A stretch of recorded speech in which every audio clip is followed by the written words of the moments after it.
പുറപ്പാട് പുസ്തകം അധ്യായം 34. ദൈവമേ, നിന്റെ വേദപ്രമാണത്തിൽ അടങ്ങിയിരിക്കുന്ന അത്ഭുത കാര്യങ്ങളെ കാണുവാൻ എൻ്റെ ഉൾക്കണ്ണുകളെ പ്രകാശിപ്പിക്കണമേ. ആമീൻ. കർത്താവ് മോശയോട് അരുളി ചെയ്തു, ആദ്യത്തേതുപോലെ 2 കൽപ്പലകകൾ ചെത്തിയുണ്ടാക്കുക. നീ ഉടച്ചു കളഞ്ഞ ആദ്യത്തെ പലകകളിൽ ഉണ്ടായിരുന്ന വചനങ്ങൾ ഞാൻ ആ പലകകളിൽ എഴുതും. നീ രാവിലെ ഒരുങ്ങി രാവിലെ തന്നെ സീനായി മലയിൽ കയറി മലമുകളിൽ എൻ്റെ സന്നിധിയിൽ വരിക. ഒരു മനുഷ്യനും നിന്നോടൊപ്പം കയറി വരരുത്. മലയിലെങ്ങും ഒരുവനും കാണപ്പെടരുത്. ആട്ടിൻ പറ്റമോ കന്നുകാലികളോ മലയിൽ മേയുകയും അരുത്. മോശ ആദ്യത്തേതുപോലെ 2 കൽപ്പലകകൾ ചെത്തിയുണ്ടാക്കി. മോശ അതിരാവിലെ എഴുന്നേറ്റ് കർത്താവ് തന്നോട് കൽപ്പിച്ചിരുന്ന പോലെ സീനായി മലയിൽ കയറി. ആ 2 കൽപ്പലകകളും അവൻ കയ്യിലെടുത്തു. കർത്താവ് മേഘത്തിൽ ഇറങ്ങി വന്ന് അവൻ്റെ അടുക്കൽ നിന്നുകൊണ്ട് കർത്താവിൻ്റെ നാമം പ്രഖ്യാപിച്ചു. കർത്താവ് അവൻ്റെ മുമ്പിൽ കൂടെ കടന്ന് ഇപ്രകാരം പ്രഖ്യാപിച്ചു: കർത്താവ് ദൈവമായ കർത്താവ് കരുണയും കൃപയും ദീർഘക്ഷമയുമുള്ളവൻ, നന്മയിലും വിശ്വസ്തതയിലും സമൃദ്ധിയുള്ളവൻ, അകൃത്യവും ലംഘനങ്ങളും ക്ഷമിച്ചുകൊണ്ട് ആയിരങ്ങൾക്ക് ദയ പാലിക്കുന്നവൻ, ഒരു വിധത്തിലും കുറ്റക്കാരനെ വെറുതെ വിടാതെ പിതാക്കന്മാരുടെ അകൃത്യം മക്കളോടും മക്കളുടെ മക്കളോടും 3ഉം 4ഉം തലമുറ വരെ സന്ദർശിക്കുന്നവൻ.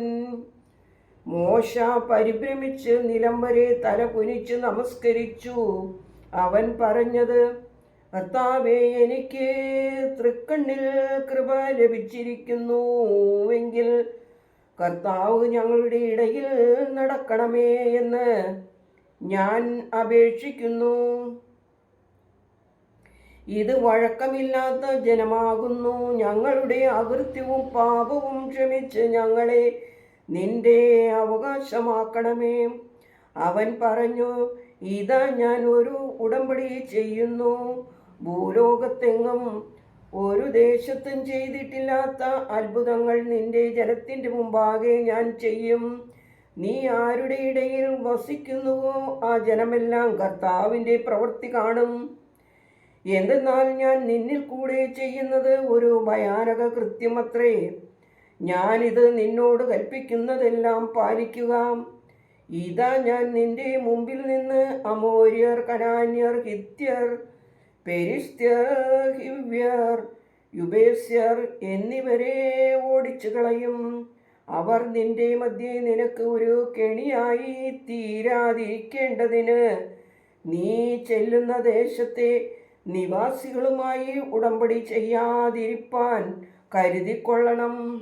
നീ അവരുടെ ബലിപീഠങ്ങളെ നശിപ്പിക്കുകയും വിഗ്രഹങ്ങളെ തകർക്കുകയും അവരുടെ കാവുകളെ വെട്ടിക്കളയുകയും ചെയ്യണം. നീ അന്യദേവന്മാരെ സേവിക്കരുത്. എന്തെന്നാൽ കർത്താവിൻ്റെ നാമം തീഷ്ണതയുള്ളവൻ എന്നാകുന്നു. തീഷ്ണതയുള്ള ദൈവം തന്നെ ആ ദേശത്തിൻ്റെ നിവാസികളുമായി ഉടമ്പടി ചെയ്യരുത്. അവരുടെ ദേവന്മാർക്ക് അശുദ്ധാരാധന ചെയ്ത് അവരുടെ ദേവന്മാർക്ക് യാഗം കഴിക്കുമ്പോൾ നിന്നെ വിളിക്കുകയും നീ ചെന്ന് അവരുടെ യാഗം ഭക്ഷിക്കുകയും ചെയ്യുവാൻ ഇടയാവരുത്.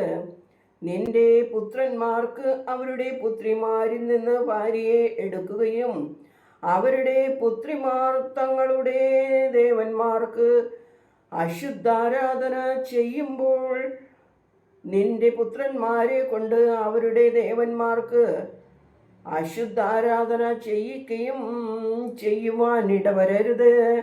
നിനക്ക് വേണ്ടി ദേവന്മാരെ വാർത്തുണ്ടാക്കരുത്. നീ പത്തീറ പെരുന്നാൾ ആചരിക്കണം. ഞാൻ നിന്നോട് കൽപ്പിച്ച വിധത്തിൽ ആബീബു മാസത്തിൽ നിശ്ചിത സമയത്ത് 7 ദിവസം നീ പുളിപ്പില്ലാത്ത അപ്പം തിന്നണം. എന്തെന്നാൽ നീ മെസ്രേനിൽ നിന്ന് പുറപ്പെട്ടു പോന്നത് അബീബൂമാസത്തിലാണ്.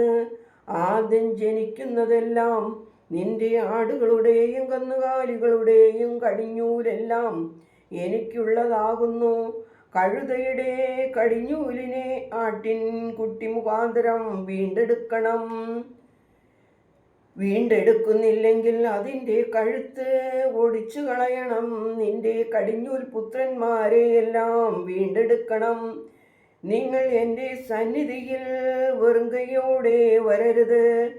6 ദിവസം വേല ചെയ്യാം, 7-ാം ദിവസം സ്വസ്ഥമായിരിക്കണം. വിതയ്ക്കുന്ന കാലത്തായാലും കൊയ്ത്തു കാലത്തായാലും സ്വസ്ഥമായിരിക്കണം.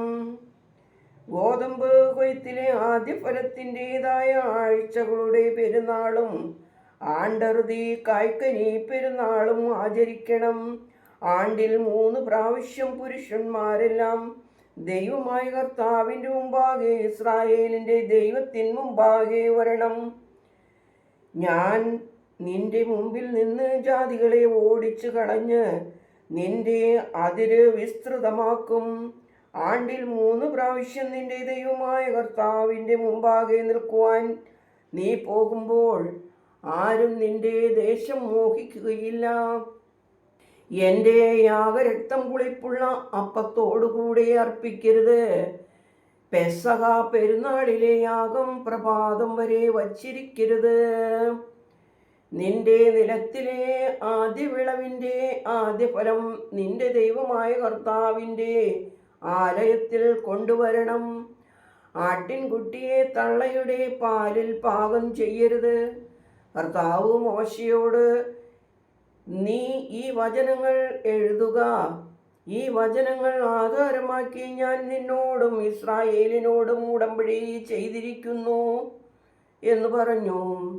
അവൻ അവിടെ ഭക്ഷണം കഴിക്കുകയോ വെള്ളം കുടിക്കുകയോ ചെയ്യാതെ 40 പകലും 40 രാവും കർത്താവിനോട് കൂടെയായിരുന്നു.